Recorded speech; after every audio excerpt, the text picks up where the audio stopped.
हम शशि अनारी सगरे भोजपुरिया जहान के दोनों हाथ जोड़ के प्रणाम करतनी। आज कुछ कहे के मन बनता है भैया।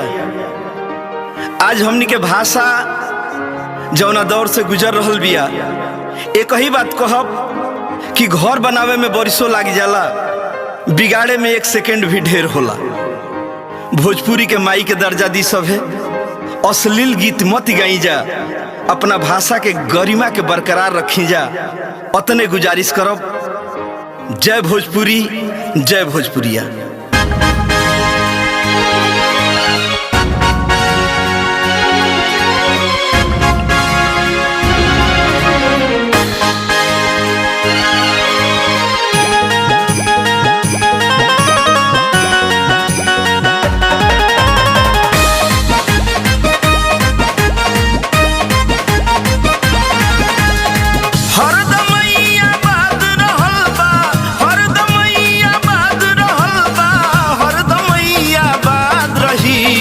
हम रहबी भाना रहबी, तू रहब भाना रहब, भोजपुरी जिंदाबाद रही।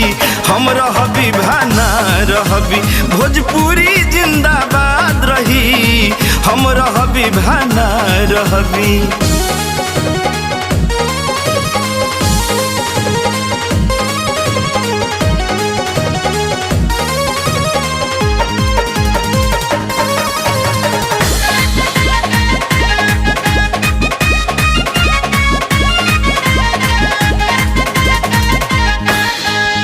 माई माटी मातृभूमि के कर्जा कहाँ उतारल केहू, बाकिर कोशिश कइला में कहवा बको हारल केहू। कारौरा भीतरी अपना माई खातिर ममता नइखे, कौनो बात न कोशिश भी गर करे के क्षमता नइखे। भाषा के इज्जत मत लूटी, भाषा के इज्जत मत लूटी, बस तने फरियाद रही। हम रहबी भाना रहबी, तू रहब भाना रहब, भोजपुरी जिंदाबाद रही। हम रहबी भाना रहबी, भोजपुरी जिंदाबाद रही। हम रहबी भाना रहबी।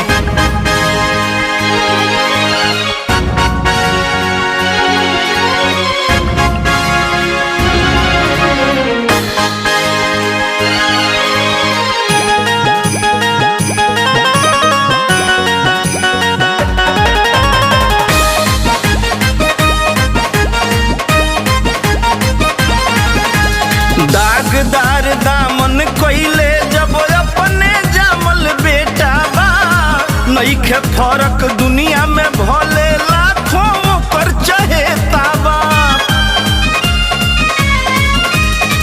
माई के अस्मिता के खातिर दुनिया से लड़ी जाई बिजा, जे भाषा के मान न राखी ओकरा से भिड़ जाई बिजा।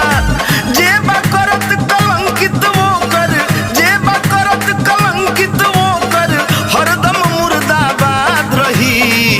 हम रहबी भाना रहबी, तू रहब भाना रहब, भोजपुरी जिंदाबाद रही।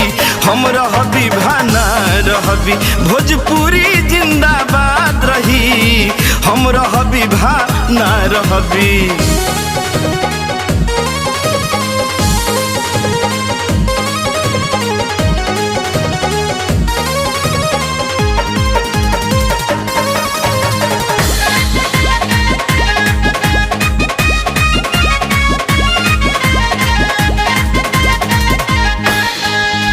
केहू तो बिरहल बा, केहू सरे आम नीलाम करे, थपरी पीटी रहल बे दुनिया, वाह वाह आवाम करे।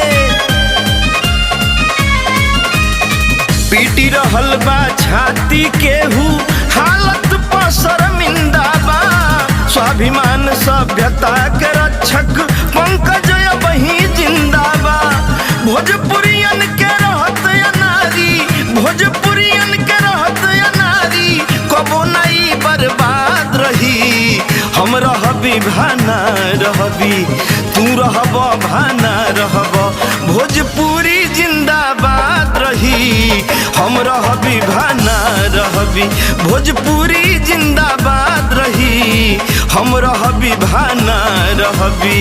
हरदम आबाद रहल बा, हरदम आबाद रहल बा, हरदम आबाद रही, हम रहबी भाना रहबी, तू रहब भाना रहब। भोजपुरी जिंदाबाद रही, हम रहबी भाना रहबी।